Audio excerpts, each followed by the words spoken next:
കേരളത്തിലെ മുഴുവൻ ജനങ്ങളും ബിജെപിയിലേക്ക് എത്തും. കോൺഗ്രസ് ഒരു തകർന്ന കൊട്ടാരവും. ആന്റണിയുടെ മകൻ അനിൽ ആന്റണിക്കും കരുണാകരന്റെ മകൾ പത്മജ വേണുഗോപാലിന് പിന്നാലെ ഉമ്മൻചാണ്ടിയുടെ മകൾ അച്ചു ഉമ്മൻ ബിജെപിയിലേക്ക് വരുമോ എന്നുള്ളതാണ് എല്ലാവരും ഉറ്റുനോക്കുന്നത്. ഇത് തന്നെയാണ് ഇപ്പോൾ ചർച്ചാ വിഷയം. കാരണം ബിജെപി വലിയ വലയാണ് വീശിയിരിക്കുന്നത്. ആ വലയിൽ ഏതൊക്കെ നേതാക്കളുടെ മക്കളും കുടുങ്ങും എന്നുള്ളതാണ് അറിയാനുള്ളത്. എന്തായാലും കഴിഞ്ഞ കുറച്ച് ദിവസങ്ങളായി അച്ചു ഉമ്മൻ ബിജെപിയിലേക്കാണോ എന്ന ചർച്ച വളരെ സജീവമായി നടക്കുന്നുണ്ട്.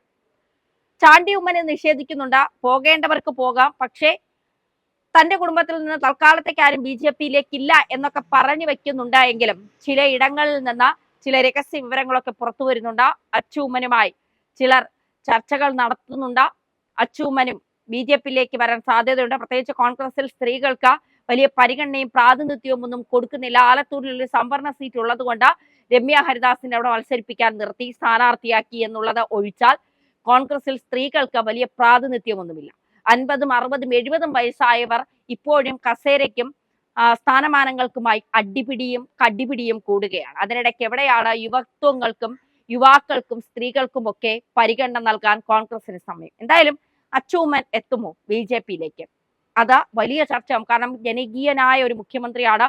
കോൺഗ്രസിനെ ജീവന തുല്യം സ്നേഹിച്ച ഒരു മുഖ്യമന്ത്രിയാണ് ഉമ്മൻചാണ്ടി. അദ്ദേഹത്തിന്റെ മകൾ ബിജെപിയിൽ എത്തിയാൽ അത് വലിയ ചർച്ചയാകും. ദേശീയ തലത്തിൽ വരെ വളരെ ചർച്ചയാവുന്ന ഒരു കാര്യം തന്നെയാണ് പത്മജയുടെ ബിജെപി പ്രവേശനം പോലെ തന്നെ. എന്തായാലും ഇതുമായി ബന്ധപ്പെട്ട PC ജോർജ് പറയുന്ന കാര്യങ്ങൾ, കോൺഗ്രസിൽ സ്ത്രീകൾക്ക് ഏത് തരത്തിലുള്ള പരിഗണനയാണ് ലഭിക്കുന്നത്, കെ മുരളീധരൻ ബിജെപിയിലേക്ക് വരാൻ സാധ്യതയുണ്ടോ, മാത്രമല്ല അച്ചു ഉമ്മൻ ബിജെപിയിലേക്ക് വരുമോ, അങ്ങനെ തുടങ്ങി നിരവധി ചോദ്യങ്ങൾക്ക് മലയാളി വാർത്തയിലൂടെ മറുപടി പറയുകയാണ് PC ജോർജ്. PCയുടെ വാക്കുകളിലേക്ക്. കേരളത്തിലെ മുഴുവൻ ജനങ്ങളും ബിജെപിയിലേക്ക് എത്തും.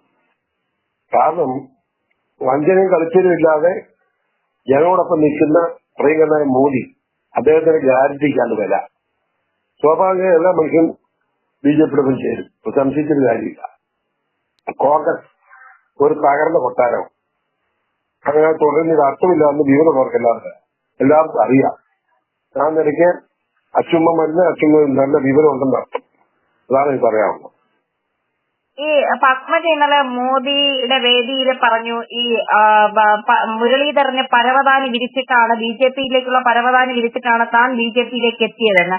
അത്തരം ഒരു സാധ്യതകൾ കാണുന്നുണ്ടോ? ഞാൻ കാണുന്നുണ്ട്. പത്മജ വെറുതെ പറഞ്ഞതല്ല. പത്മജ പറഞ്ഞത് സ്വാഭാവികമായി മുരളീധരൻ കരുണാകരന്റെ മകനാണ്, നല്ല മനുഷ്യനാണ്, അങ്ങനെ ബിജെപിയിലേക്ക് വരുന്നെങ്കിൽ നന്നായി എന്നുള്ള അഭിപ്രായമാണ് അവർ രേഖപ്പെടുത്തുന്നത്. അതായത് അതിന് കുഴപ്പമില്ലെന്നാ പറഞ്ഞത്. അതുകൊണ്ട് പ്രശ്നമൊന്നും ഇല്ലാന്ന എന്റെ അഭിപ്രായം.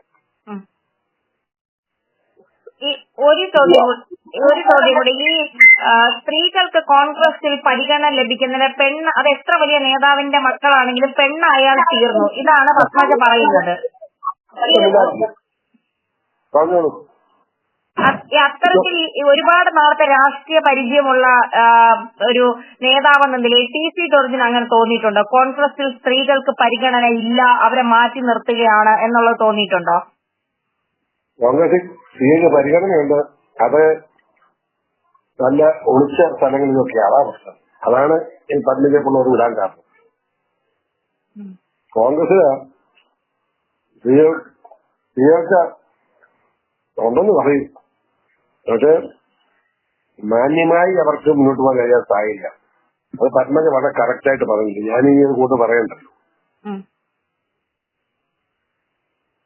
അപ്പൊ ഈ അച്ചു ഉമ്മൻ ബിജെപിയിലേക്ക് വരുമെന്നുള്ള കാര്യത്തിൽ സംശയം വേണ്ട.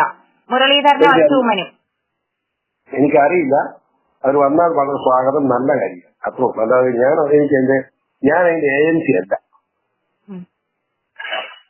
വന്നാൽ നല്ലതാണ്.